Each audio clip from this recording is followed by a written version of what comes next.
Hello YouTube, Matt MJX Motovlog here. Second attempt to do a motovlog with my new GoPro 7 today. Thought I'd go out for a spin and tell you all about my Vstrom and explain why I ride adventure bikes and why I chose to buy a Vstrom. Checked the weather forecast last night and we had a weather warning for East Lothian, but that's Scotland for you. Nice and dry, intermittent sunshine, so it's actually not too bad.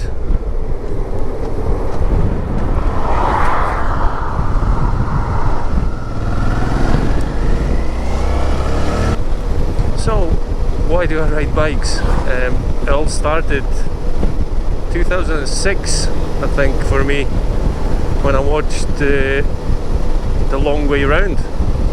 Before I watched The Long Way Round, to me motorcycles was something that people raced on tracks and had accidents on public roads. I didn't consider motorcycle to be something that you could travel on, see the world, go camping and just enjoy the ride. So naturally, when I saw Charlie and Ewan on two big 1200 GS BMWs, I thought to myself, this is amazing, I want a bit of that. However, as it is with show business, it's a different kind of money.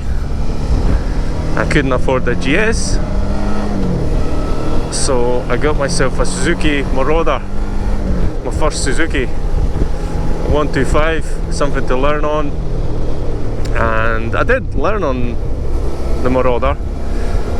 However, I sold it after about 3 weeks.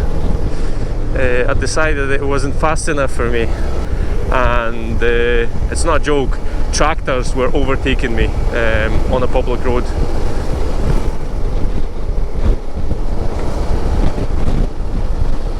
So Suzuki Marauder had to go. Once I got my full license, I got two, one after the other. I had two Yamaha's Diversion. It was a 600cc Diversion. I think it was the FJS or XJS Diversion. Really nice bike, as that was my first big bike. And yeah, I discovered at the time that 600 was more than enough for me to do my riding. And after selling my second Yamaha, I had a few years break. Then eventually, a few years ago again, I went back to motorcycling, and as my first again motorcycle, I got myself what was it? It was a Versys 650, a Kawasaki Versys. Really nice bike, fun to ride, a bit thirsty on fuel, I must say, but it just, I don't know, it's hard to explain. It was a perfectly good bike. But it just wasn't a bike for me. I didn't find it comfortable to start with. Next after that, I got myself a Honda NC750X, and this is a bit controversial. It is a perfectly good bike and does what you need it to do. It's bulletproof. Honda engines are reliable, everybody knows it. However, the bike itself, I don't know, it is a bit shallow, but it wasn't a head turner, if you like.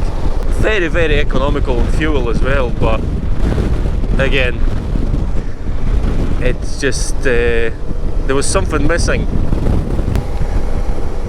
So last year in June I traded my NC for my Suzuki. I got a really good deal at my local dealership, Suzuki dealership, where they are no longer Suzuki dealership. They do other bikes. However, earlier this year I think they stopped selling Suzuki for whatever reason. So after a year and a half effectively owning the Vstrom, I can genuinely say that I absolutely love it. As I said at the beginning, stock bike, I got the very basic model, not the XT model with spoked wheels and stuff like that, and then I customized it to my own demands, to my own liking. There were certain things about the bike that had to go straight away. It was evident that things needed to be changed and upgraded right from the start. However, once I've upgraded certain bits on the bike and taken the bike touring on numerous occasions, including Europe, I absolutely love it. And I can see myself riding the Vstrom for years to come. There is no need for me to change to a GS or a Triumph for that matter. Absolutely no reason at all.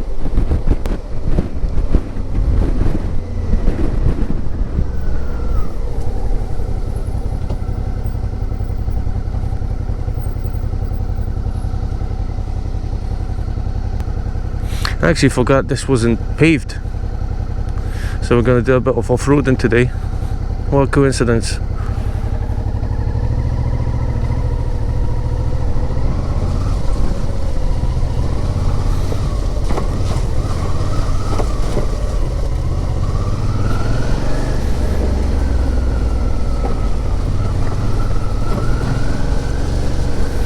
Yeah, a bit slippery.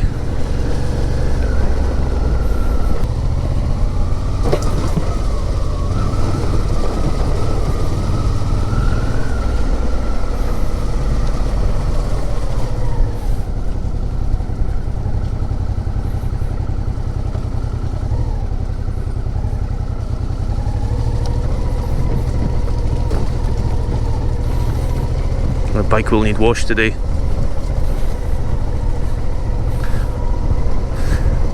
Good job that, like washing my bike.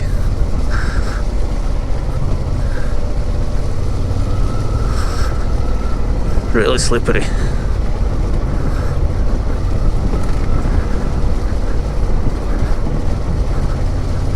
As you can probably tell, I'm not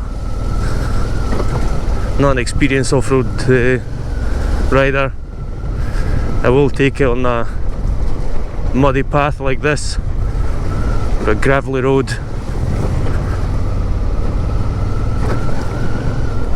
But that's as far as I will go.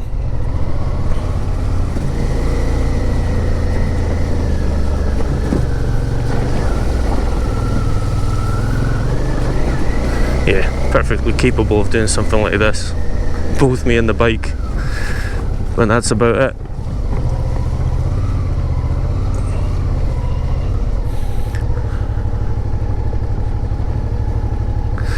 This seems like a good place to stop, and I'll show you around my bike. I do have to apologise because it's going to be dirty now. However,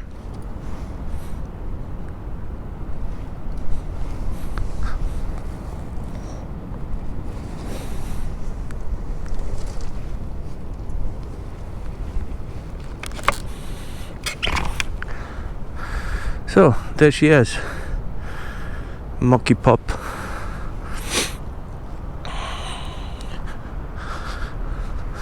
Might be biased, but she is a beautiful girl. So as I said, I bought it and she was just a stock bike, nothing fancy on it, and right from the word go, first thing that I ordered was the engine bars. and the undercowling. The undercowling is actually going, and I'm gonna get a proper bash plate just to offer it a bit more protection when doing things like this. Another thing I ordered straight away was hand guards. I did a few trips, and after the first trip this had to go, the stock screen, and what I got was the GV Airflow. Fantastic screen, and I cannot recommend it enough. There's divided opinions about the Airflow. Some people don't like it. I think it looks cool, and most importantly it does the job. Offers you great wind protection, especially if you're doing a lot of touring.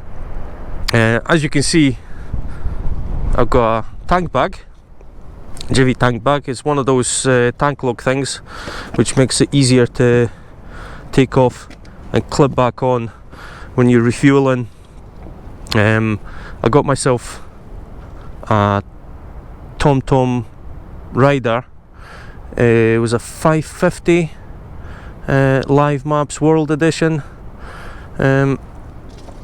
Fantastic bit of kit. There's a flashing light that just reminded me. I've got a set of heated grips as well. GV panniers and GV top box. I went for the GV Trekker Dolomiti. As you can see, I've got the top box here. I didn't fit the panniers for today's ride. The only point in that would be if I wanted to make them dirty, which I didn't. But they're a matching set effectively. I always have my top box with me. I've got a tyre repair kit and tyre inflator in there as well, which helps. It happened to me once, I never leave the house without it. One thing that I invested in, and I'm really happy with it, is the hugger, the rear hugger. Before that, especially, it was evident with my previous bike, the NC. After a couple of thousand miles, all the dirt from the tyre was hitting the spring, and damage, corrosion, it started appearing really quickly. So with my Suzuki, I decided to go for it fairly early. And as you can see, I don't know if you can see, but loads of dirt under the seat, chain guard. The spring is actually really clean. There's some dirt on it, but not much. So it does the job, and I would definitely recommend it. Another thing that pops up is Headlight Guard. I actually got that along with my radiator guard. It was from Ravetech. I think they're based in Thailand, so it was a bit of a faff to order it and get it delivered. It takes a couple of weeks or so, but it arrived, and I think it actually looks good.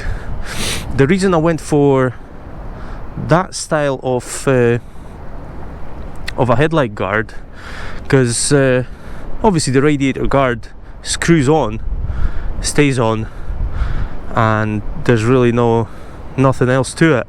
However, this one, as you can see, is attached with 3M dual lock, as opposed to metal screws. I did not want to drill any holes in the fairing. I do have too much respect for this bike, and that's actually fairly solid. That's going nowhere. It might seem flimsy, but I can assure you it's not. Definitely recommendable. I think that's everything. One last thing is the centre stand. This was bought as an extra, ordered it with a bike. it makes common sense, but it makes the maintenance a lot easier. And the last thing, as you can see, it's got these nice red highlights. These were extras as well, but I think it looks really good. Yeah, one last thing that I haven't mentioned is the accessory bar here.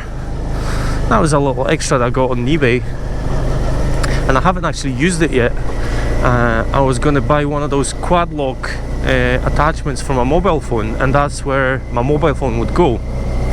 However, I cannot get the quad lock cover for my phone. Quad lock just don't do them, and it's something that we'll have to look at eventually. Maybe change the cover and use their universal 3M sticker. However, I'm not in a hurry. And obviously the little mole is part of the bike now. He is a souvenir from Czech Republic. I'm sure it was Czech Republic that I bought it in.